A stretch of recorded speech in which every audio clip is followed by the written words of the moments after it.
Now we are checking again our plants here. See, our corn now is coming a little grow. Now the corn is now this corn is now is taller than the other. Some more corn here is died. This is the other corn. Some are dying. And also we have squash here. Also sweet potato. That is the sweet potato. And then some a little new tomato here. This also we have also a bitter gourd, mustard,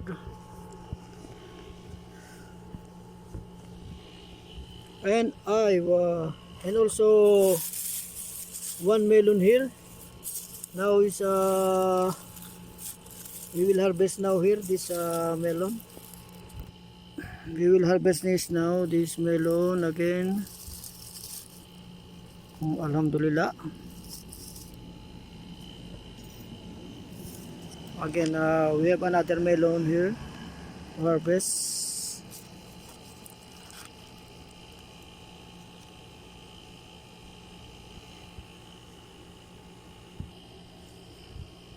We will see this our kind of garden is like a lazy gardening. See, there's too much dirt, some dry leaves still here scattered, like this is a lazy gardening. See, not clean, but you know, this is very give benefits to the plants and also to the beneficial bacteria, because you know beneficial bacteria need of food, and the food of beneficial bacteria is this dry plants like this. See, and also the benefits is the downside. See, the still moisting the soil because it is covered. You see in this area, if I have more water, I put water there, but mostly sometimes only this coming, because I always put the water there in this side, because it's, this side is uncovered. If I have some dry grass or plants, and then I will put there, but it's no available. It's better to put some dry things here, so that this soil will be covered area, so that we can save some water.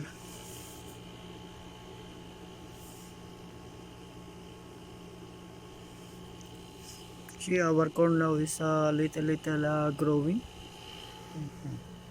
And also the mustard, there also another small mustard coming, and our squash is now starting to crawling here. Our alugbate now is now see, there's a wide crawling here. Is very fast to grow. Every time I cutting these tops, this very fast to come a new tops again.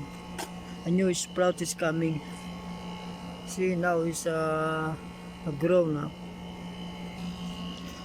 Our melon there we still have a one fruits here.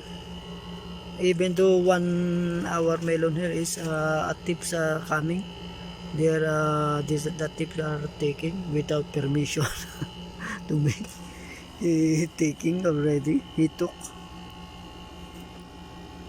Maybe this guy is too much hungry after he did not take my approval to take. This is our watermelon here. Even this is old, is still growing. I did not cutting this watermelon. Even this is old. Some watermelon here I already cut. Only the vine and cut. The main vine I did not cut. You see, after cutting the some other vine, you see now a new shoot is coming. So if you have a watermelon, don't pull the main vine, so that after cutting, sometimes this will coming a new shoot again. So after this will give another fruits to you, like this. So see, after cutting the some trunks of this watermelon, it gives again a new shoots. So this, it means this will give again another fruits to me. See, like this is now you see in the main trunks there is too much new shoot coming. See, like in this area, see, yesterday I noticed that this some trunks of this watermelon is too much old, and then some leaves like this is yellowish color like this. So I decided to cut, and then now see, I noticed that there is a new shoot is coming here. See, there is a new shoot. That's why I don't like to pull this main vine. As long as this main vine is green like this, see, there's the main vine is color green. This is means that is still this active. So when you cutting this the old trunks, and then the new shoot will coming, and then if you like, you can plant here some other plants here in the sides, if you like in this area also. This watermelon is I found also that the some trunk is yellowish color. So in that color, it means that that trunks will not growing. So I cut some trunks. Now here you see there's a new shoot now coming. New shoot. So this new shoot will be continue, and if like this, we will check this see, if you check this this vine, is shoot is still good, still fresh. So this vine we will not cutting, but some other times where I already cut. Now new shoot is coming.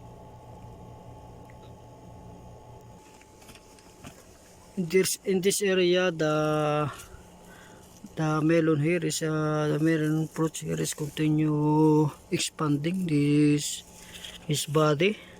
Alhamdulillah, this still going big. You see this alagbati. Now it becomes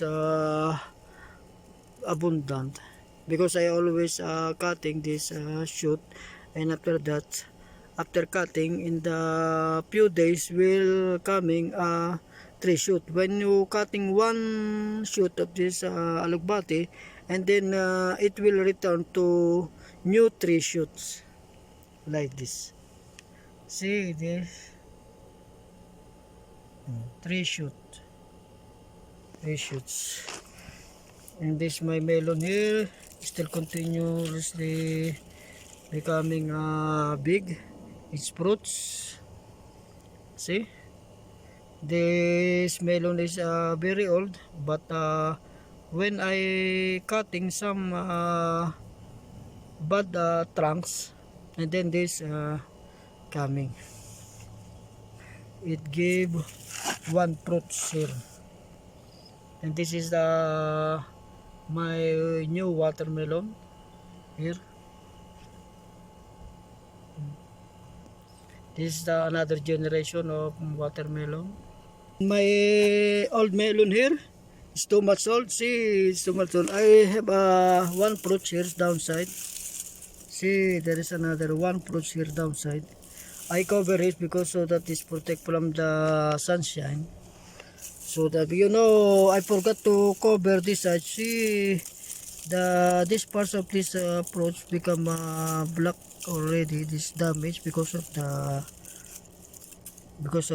sunshine. This long exposing on the sunshine after damage the skin. So better is to put cover. See, like this. I also using each some remaining trunks here to cover its fruits. So like this, there see there is a new tomatoes here coming. I don't know, maybe some cat or is crawling here. Why this coming like this? So what we will do is to cover only. Add some soil so that it will cover the tomato roots. And after that we will put water like this. Yeah, see. I don't know why the cat is like to maybe the small cat is like to play here. Maybe that's why this our new baby tomato is disturbing. We have a new watermelon here like this, yeah. New watermelon, and another here, new watermelon, and also here, and there also new watermelon. Hope this will grow big, inshallah. A new baby tomatoes here is coming.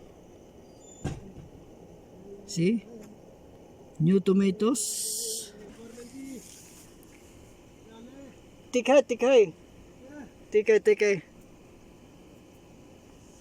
See our old melon here. See how old is melon. But I did not cutting this because see, even this one. See, there is a fruit here. There is a fruit here. That's why this melon is even this old. I'm not cutting. But in its main vine, there is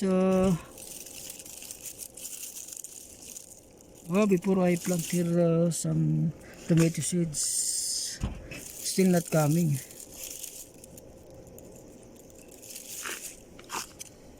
Here also, tomato seed is still not coming.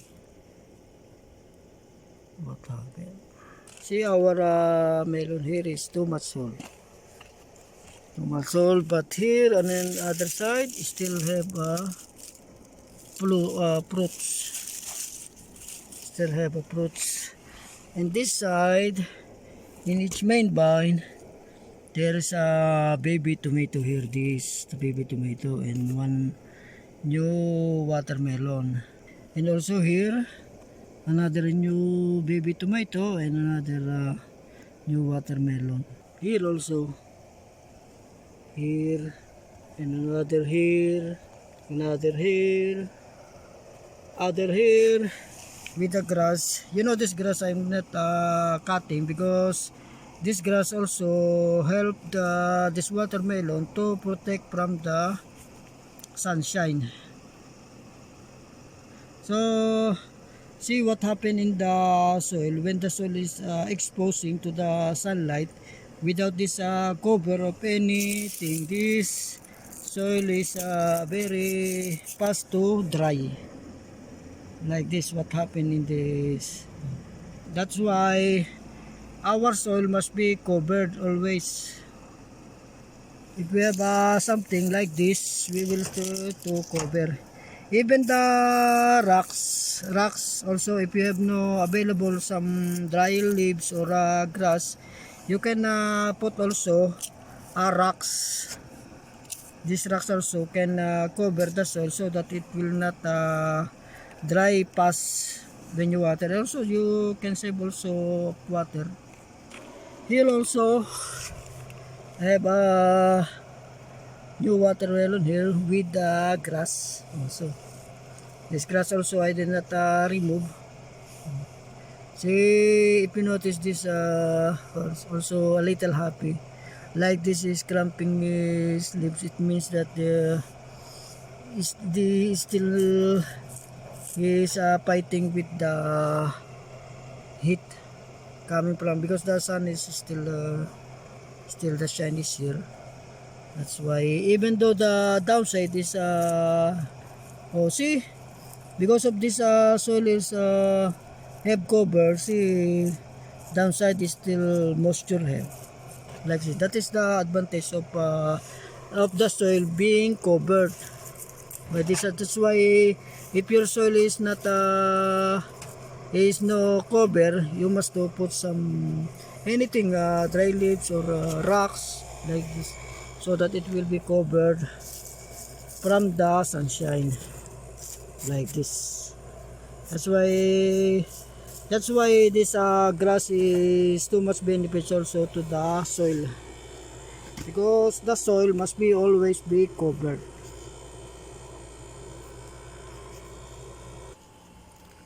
If we check the watermelon here, see our plants, our garden must be like this. See, this is composed of many leaves of this of watermelon. See, it's many leaves. So this the benefits also. It will cover the soil. In this area, this is like a desert area. That's why the downside is truly dry, because this is desert area. So the water I put only here in the main of this main vine of this watermelon. See, but in the main vine I put some more material here to cover the soil. See, up to now the soil there, if you will notice that the soil is still wet, even though the climate is still hot, but the soil is remaining wet because there is a cover. That's why this is the benefits of this covered like this. From the some any material, even some vegetable leftover, we can put in the main in the main vine of this our plants, so that it will cover the soil. That's why see the soil is still wet. But some area without the cover, thick. Oh, thick ah, thick hey, good. You're in the video. Number one. That's why this is the advantage of this cover.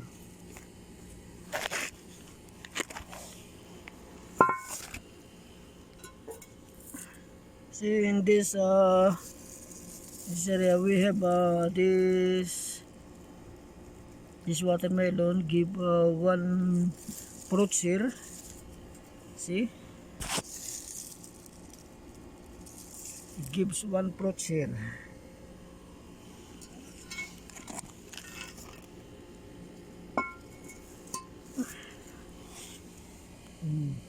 These are benefits of having plants. It's also, these plants also help us also to remove our tension.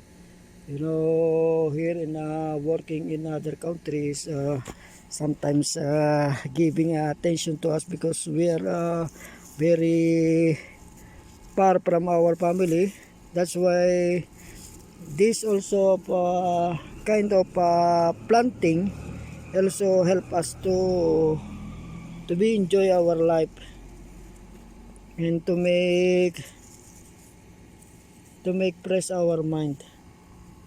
That's why also planting and gardening is very helpful to us. Oh, that's it for today. Thank you very much.